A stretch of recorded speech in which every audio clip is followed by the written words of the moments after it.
You know, people don't realize on D-Day how much of our naval gunfire was supposed to be our great naval gunfire. Went inland. Shells went inland. Yeah, except for that one destroyer captain who brought the 5-inch guns right on the shore. That was amazing. That was a real. He saved the day. Yeah, I think so too. That 5-inch gun against the And there was one round, I saw the book, so I was there. You saw the hit? I saw one round, and the story is, they just opened the preview, the round went down the tube.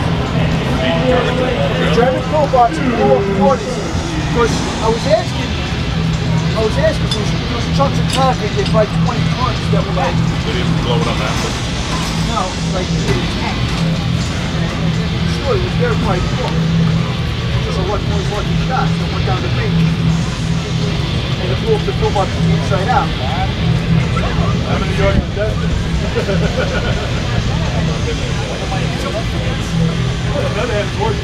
You know what I understand? It beats us this way, right?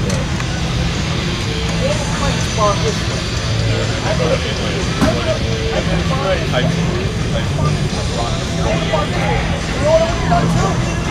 would have